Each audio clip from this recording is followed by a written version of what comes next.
Good morning students.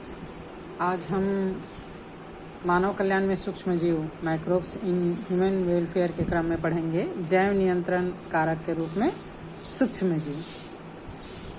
तो पादप रोग और पीड़कों के नियंत्रण के लिए यहाँ पर हम जैव नियंत्रण कारक के बारे में पढ़ेंगे सूक्ष्म जीव। इसमें जैव वैज्ञानिक विधि का प्रयोग करना पादप रोग के लिए और पादपों में प्लांट्स में लगने वाले जितने भी पीड़क मीन्स जो पादप को नुकसान पहुंचाने वाले कारक हैं उनके जैव वैज्ञानिक विधि का प्रयोग करके हटाना ही जैव नियंत्रण कहलाता है।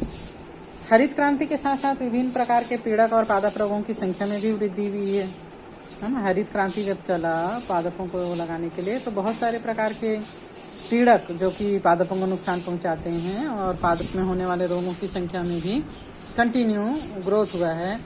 खेतों में उत्पन्न होने वाले खरपतवार के बारे में तो आप लोग जानते ही होंगे। ये जो खरपतवार है फसल के साथ लग जाते हैं और फसल को मिलने वाला जितना भी पोषण है उसको खुद ले लेते हैं, फसल को उसका पूरा लाभ नहीं मिल पाता। तो इन खरपतवार भी एक समस्या के रूप में सामने आया है हरित क्रांति के साथ। इन हानिकारक जीवों से फसल उत्पादकता पर प्रतिकूल प्रभाव पड़ा है ना। फसल का उत्पादन जो है वो इनके कारण ठीक से नहीं हो पाता। जैविक विधि के द्वारा हानिकारक पीड़कों और रोगों का नियंत्रण करना जैव नियंत्रण कहलाता है। जैसे कि हमने जाना तो विभिन्न प्रकार के पीड़क नाशियों, रसायनों और खरपतवार नाशियों के प्रयोग से धीरे धीरे हानिकारक पीड़क, कीड़े मकोड़े और खरपतवार को नियंत्रित किया जाता है। और ये जो हैं ये रसायन मृदा से पौधों में आते हैं। तो जहाँ पर ये पौधों में पीड़कनाशी का काम करते हैं, पौधों को कीड़े मकोड़ों को मार देते हैं या उनको नुकसान पहुंचाने वाले चीज़ों को मारते हैं, तो इसका कुछ अंश तो पौधों में रह ही जाता है। और जब इसे मनुष्य और जानवर खाते हैं, भोजन के रूप में लेते हैं, तो इन रसायनों का जो असर होता है वो मनुष्यों को और जानवरों को हानि पहुंचाता है।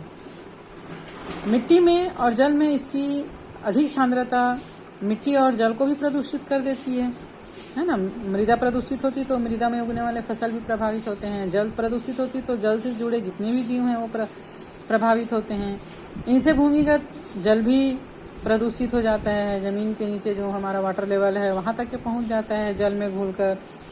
तो इन रसायनों का छिड़काव फल, सब्जी और विभिन्न प्रकार के फसलों को कीड़ों से, पीड़कों से, कवकों से बचाने के लिए किया जाता है, जो कि फसल को तो बचा लेता है, फल सब्जियों को तो बचा लेता है, लेकिन इसका दुष्प्रभाव जो है वो मनुष्यों में और जीव जंतुओं में हानि पहुंचाने के लिए उत्तरदायी है। तो पीड़क तथा रोगों का जैव नियंत्रण किस प्रकार किया जाता है? Biological control of paste and disease हमारी संपूर्ण फसल पैदावार का लगभग 10% भाग पादप रोगाणु और पीड़क के द्वारा प्रत्येक वर्ष नष्ट हो जाता है। ये जो पीड़क हैं और पौधों में लगने वाले जो रोग हैं वो हमारे 10% फसल को हर साल समाप्त कर देते हैं, खत्म कर देते हैं, नष्ट कर देते हैं। रासायनिक विधियों से इनका नियंत्रण हो तो जाता है, लेकिन जैसे कि अभी हमने पढ़ा कि जो इन रसायनों का विषैला प्रभाव है वो आहार श्रृंखला के द्वारा हमारे शरीर में पहुंच जाता है, जिससे हमको बहुत हानि पहुंचती है। और कुछ जो है वो डायरेक्ट हानि पहुंचती है और कुछ जो है धीरे धीरे हमारे बॉडी में जमा होने लगता है सने और अंत में बहुत बड़े रोग का कारण भी बन जाता है। इसलिए जैविक विधियों के द्वारा इनका नियंत्रण किया जाना जरूरी। पीड़कों को जैविक रूप से नियंत्रित करने के लिए प्राकृतिक परभक्षण का सहारा लिया जाता है। प्राकृतिक परभक्षण मीन्स जैसे कीड़े मकोड़े हैं तो उनको चिड़ियों के द्वारा समाप्त किया जा सकता है ना। और छोटे छोटे कीड़े मकोड़े हैं उनको मेढक इत्यादि के द्वारा समाप्त किया जाता है। ऑर्गेनिक फार्मर के अनुसार जैव विविधता ही स्वास्थ्य की कुंजी है। जैव विविधता मीन्स जैसे आप लोगों ने 10th में पढ़ा था एक पर्यावरण में, जैसे खेत का पर्यावरण लेते हैं तो वहाँ पर पानी भरा रहता है जिसमें विभिन्न प्रकार के अन्य जीव जंतु, मेढक, मछली, क्योंकि वहाँ पर कीड़े मकोड़े जो होते हैं उनको भक्षण करने के लिए वहाँ पर आते हैं। तो उस एक पर्यावरण में जैव विविधता हो जाती है जिसमें प्रत्येक जीव एक दूसरे पर निर्भर रहते हैं। किसी भी पर्यावरण को आप देखोगे तो वहाँ पर जैव विविधता का होना आवश्यक है, तभी वो पर्यावरण जो है वो ज़्यादा समय तक सेचुरेटेड हो सकता है स्वस्थ रूप से, है ना। तो भूदृश्य पर जितनी भी अधिक किस्में होंगी वो उतनी ही अधिक स्थायित्व प्रदान करता है। जैसे धान के खेत से ही अगर हम मेढक को हटा दें तो छोटे मोटे जितने भी कीड़े मकोड़ों का भक्षण मेढक करता था वो नहीं कर पाएगा, कीड़े मकोड़ों का प्रकोप बढ़ जाएगा। मेढक को भक्षण करने के लिए वहाँ पर सांप या चिड़िया वगैरह जो आते हैं वो उनके लिए भोजन समाप्त हो जाएगा, वो वहाँ पर नहीं आ पाएगा। तो इस प्रकार वहाँ पर अगर हम किस्मों को हटा दें या जैव विविधता को हटा दें तो वहाँ का धीरे धीरे पर्यावरण जो है वो समाप्त होने लग जाता है। इसलिए ऑर्गेनिक फार्मर एक तंत्र को विकसित करने के लिए कार्य करते हैं जिसमें कीट, जिनको पीड़क कहते हैं, उन्मिलित न हो और वे इसके बजाय उन्हें नियंत्रणीय स्तर पर एक जीवित तथा कंपायमान पारिस्थितिक तंत्र के भीतर संतुलन और जांच के जटिल तंत्र का निर्माण करते हैं। अधिक परंपरागत फार्मिंग प्रैक्टिस के विपरीत बहुधा लाभप्रद और हानिप्रद बागवानी जीवों को रसायन प्रयोगों द्वारा मार दिया जाता है। जैव नियंत्रण एक प्रकार का समप्रत्यात्मक दृष्टिकोण है जिससे करोड़ों जीव के मध्य पारस्परिक क्रियाओं के जाल की व्याख्या का विकास होता है। जैसे कि हमने खाद्य जाल के बारे में भी पढ़ा है ना। एक जीव को एक ही जीव नहीं खाता बल्कि बहुत सारे जीव उस पर निर्भर होते हैं। नियंत्रण एक प्रकार का समग्रतात्मक दृष्टिकोण है जिसे करोड़ों जीवों के मध्य पारस्परिक क्रियाओं के जाल की व्याख्या का विकास होता है। खेत प्राणीजात फौना और पेड़ पौधे यानी फ्लोरा का निर्माण करते हैं। एक खेत में केवल पेड़ पौधे ही नहीं होते, वहाँ पर विभिन्न प्रकार के प्राणी जैसे कि कीड़े मकोड़े हैं, मेढक है, मछली है, सांप है, अन्य जीव जंतु भी वहाँ पर होते हैं। ऑर्गेनिक फार्मर में बहुधा एक दृष्टिकोण विकसित हो जाता है जैसे जीवों का उन्मूलन, जिन्हें बहुधा पीड़क कहा जाता है।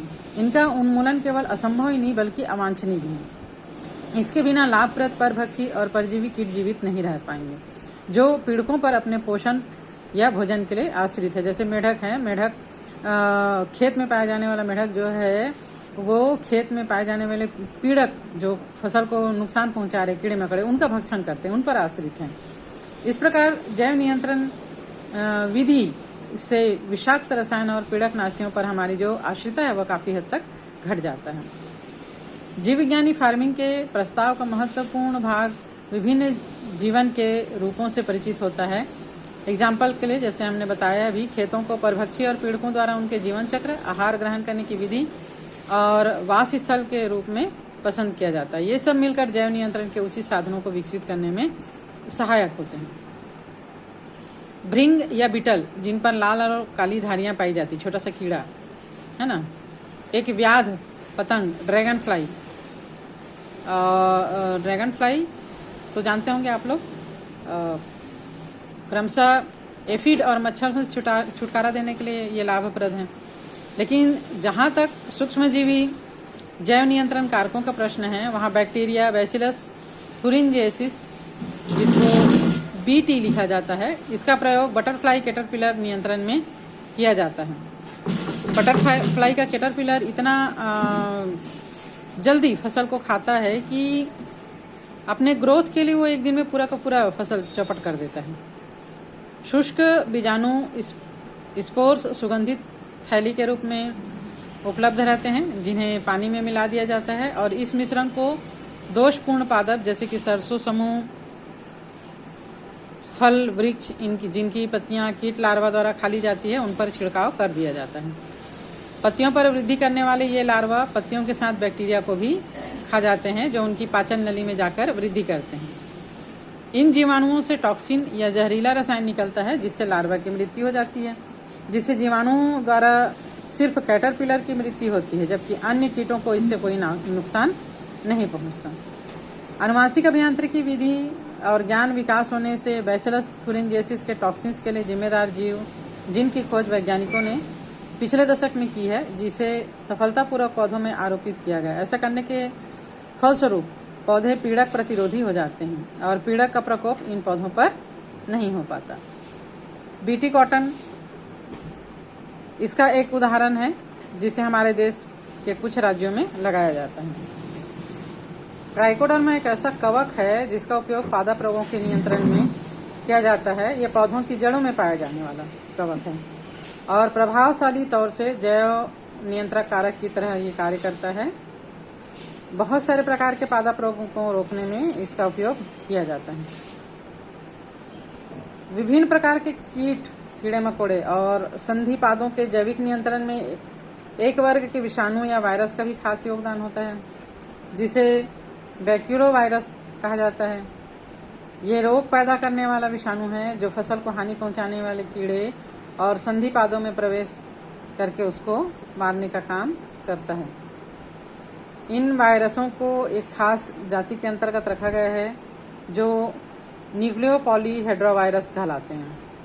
याद रखना, न्यूक्लियोपॉलीहेड्रोवायरस वायरस को मारने वाला है ना, जैव नियंत्रण के लिए उपयोग में लाया जाने वाला वायरस। ये वायरस खास प्रजाति के कीटों का ही नाश करते हैं और अन्य जीव जैसे कि मछली, स्तनधारी पक्षी, पादप या लाभदायक कीटों पर इसका कोई भी बुरा असर नहीं होता। इसलिए खास पीड़कनाशियों की जगह पर इनका इस्तेमाल किया जाता है। इस प्रकार के जैविक नियंत्रण में फायदा ये होता है कि लाभकारी कीटों का संरक्षण करते हुए, जो पौधों के लिए लाभकारी है उन कीटों का बचाते हुए हानिकारक कीटों का इसमें नाश किया जाता है। समाकलित पीड़क प्रबंधन के लिए इस प्रकार के नियंत्रण की आवश्यकता होती है, जरूरत होती है और पारिस्थितिक तंत्र पर इसका बुरा प्रभाव भी नहीं पड़ता है। तो आज के लिए हम इतना ही पढ़ेंगे। नेक्स्ट चैप्टर में हम जैव उर्वरक के बारे में